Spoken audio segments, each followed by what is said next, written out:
जय हिंद भाई। NSDL list हो गया बट उसके बाद हो गया साइडवेज में। यहां पर एनएसडीएल ने एक रैली दिखाई, फिर उसके बाद ऐसे साइडवेज हो गया। अब लोग सवाल पूछ रहे हैं भाई प्रॉफिट बुक करूं ना करूं।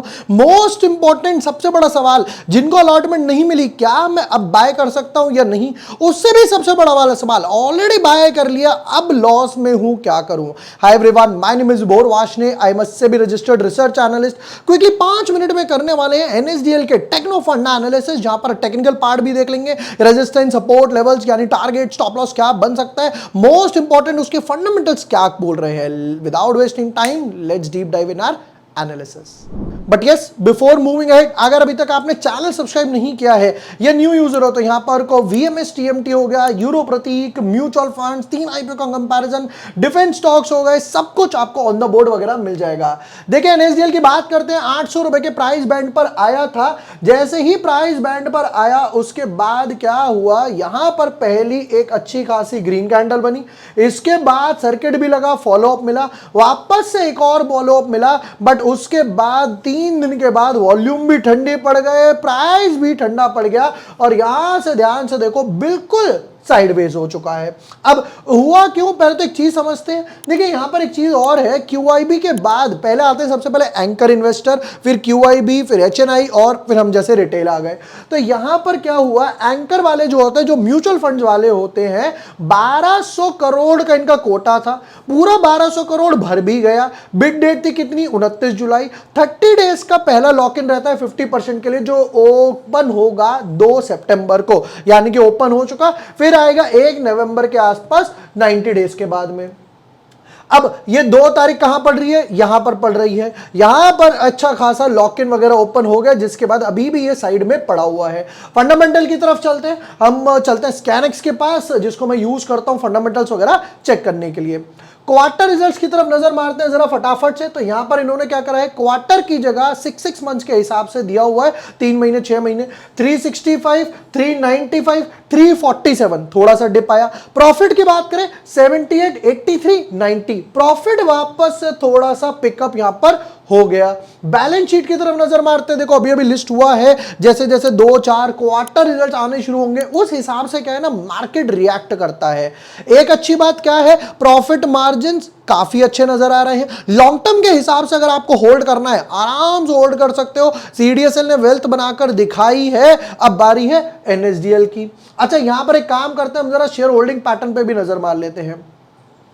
करंट शेयर होल्डिंग पैटर्न पर देखेंगे, पुराना जमाना लेने का कोई फायदा है नहीं। करंट की बात करते हो, देखो एफआईआई ने यहां पर 15% स्टेक रखा है, फिर उसके बाद डीआईआई के पास यहां पर 44% स्टेक है, 60% के आसपास तो यहां पर हो गया, फिर वापस और पब्लिक रिटेल के पास है 21% है पब्लिक के पास, उसमें भी एक अच्छा खासा होल्ड कर रखा है। अब लेवल पर आते हैं, यहां पर सबसे 2 चीज इंटरेस्टिंग है गौर करने वाली।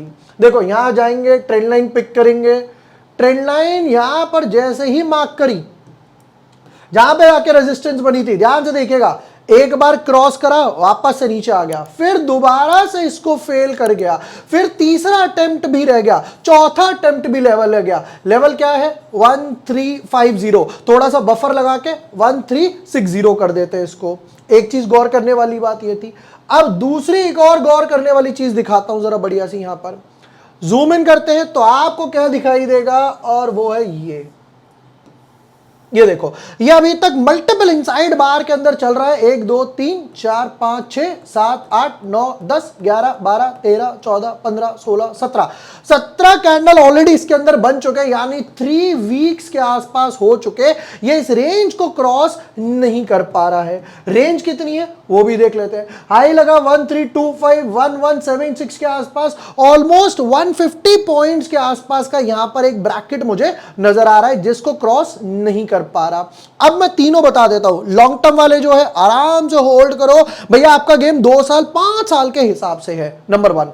नंबर 2 पर आते हैं, जिनके पास नहीं है, ध्यान से सुनना, जिनके पास नहीं है, मन कर रहा है बाय करने का, कहां पे ऐड करना है, लेवल डाल दो, यहां पे जाके आप अलर्ट भी डाल सकते हो। हम ऐड करेंगे 1360 के ऊपर, आप यहां जाएंगे, यहां जाके आप करेंटली प्राइस क्रिएट अलर्ट भी लगा सकते हो कि क्रॉसिंग प्राइस कितना, यहां पर मैं डाल देता हूं 1360। जैसे ही प्राइस 1360 क्रॉस करे मुझे बता दो, मैंने यहां पर अलर्ट क्रिएट कर दिया। अब जैसे ही प्राइस ऑटोमेटिकली 1360 जाएगा, मुझे यहां पर ऑटोमेटिकली पता लग जाएगा कि भैया प्राइस 1360 जा रहा है, क्रॉस हो चुका है। आप चाहो तो उसमें क्लोजिंग भी डाल सकते हो।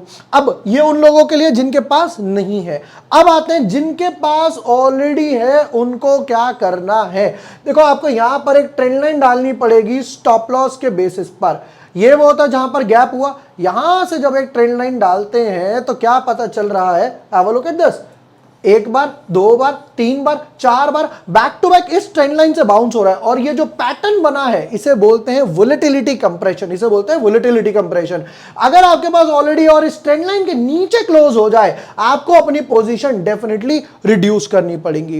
ये थे क्विक एनालिसिस एनएसडीएल के ऊपर। जिनके पास है उनको क्या करना है, जिनके पास नहीं है कहां पर बाय करना है, कहां स्टॉप लॉस लगाना है, और जो बिल्कुल लॉन्ग टर्म वाले हैं उनके लिए क्या है, हम लोगों ने वहां पर एक क्विकली फंडामेंटल्स की तरफ चेक कर लिया।